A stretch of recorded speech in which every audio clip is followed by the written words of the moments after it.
Hello everyone and welcome to InSciLab. I am Martins, a research engineer from the University of Nigeria. As part of our 4 Researchers by Researchers initiative, I am here to show you how to conduct batch plotting using Origin Pro. Now let's get started. The first step is to go and get the file. Alright, let's go get the file. Now these are the files we're going to be using for batch plotting tutorial video. We'll highlight all and we'll drag and drop all.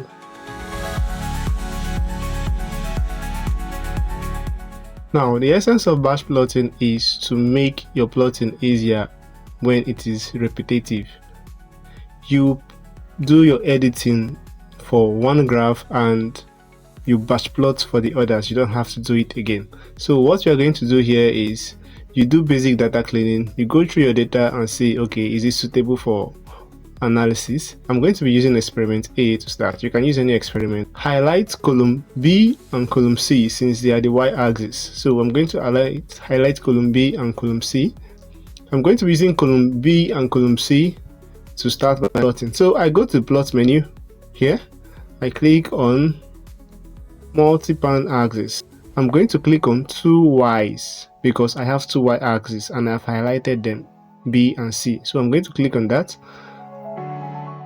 and it's going to plot the graph. Now we have this. You now start editing the graph. The first thing you want to check is my x-axis and y-axis. Okay. Perhaps you want this symbol to be circle. So you click on the graph. So you click on the graph and you can see this icon here. You click on it. So we'll be using this circle here. So we change this to circle and we want to reduce the size of the circle. So we can reduce it a little bit here to 7. So let's change the color of that graph from black to blue. So we also change that of the circle to blue and we change that of the line to blue. Now let's increase the thickness of the line by 0.5. So we increase it to 1.5 thickness, and I think that will be all for that. And the next, let's edit this one. You click on it and same thing, we're going to reduce the size of the shapes to 7 as we did earlier for the other one. And okay, we are not going to be changing its color. We'll leave it as red. Then we increase its thickness by 0.5. So 1.5. Now if you decide, okay, I want to change this graph to a scatter plot or something different, you can click on this icon here, click on it, you can see line, scatter plot, column. So this is what we have now, but we can see our graph doesn't have a graph title, so we'll be adding a graph title. Now you come up here. When there is a small box below your cursor, you click there. Now it pops up this mini toolbar. Now we'll go to this icon here which indicates add page title. You click on it. We'll add this. It's going to change the name to the sheet name, the name of the sheet in our book 1. So when this is done, you can now come to this graph tile, the blue part. You right click and you go to batch plotting. This is batch plotting. Now click on batch plotting and you select all graphs here. Look at, it's showing you book 1, book 2, book 3, book 4, experiment B, C and D. So we're going to select all and we're going to click OK.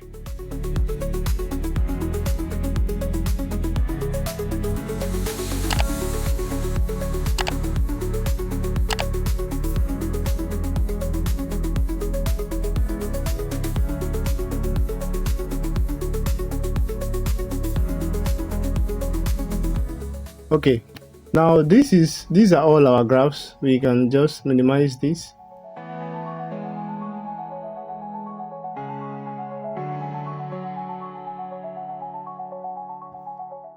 So that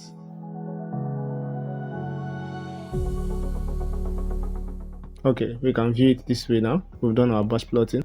The next point is to export to Word document. So you can just come to one of the graph and you send graph to Word.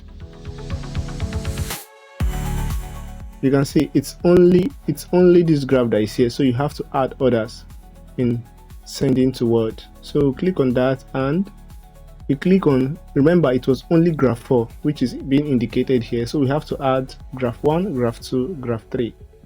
Yeah, you can use shift to select the remaining and send it. Now we have graph 1, which is book 1, book 2, book 3 and book 4. So now you click on OK and also OK and allow it to process.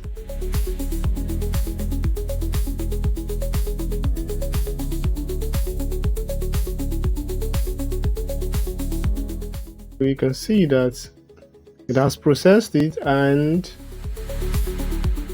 experiment A, oh, experiment D is not in order. I don't know, it's not that intelligent to notice it. All right, this is it. And experiment C, go back to origin, and that will be all. This will be the end of this tutorial. I hope you found the tutorial very helpful for your research. To continue the conversation, ask questions, or collaborate with fellow researchers and scientists, please join our community at InSciLab. The link is in the description below. We would love to hear your feedback directly. Let us know what you think in the comment section. Thanks for watching.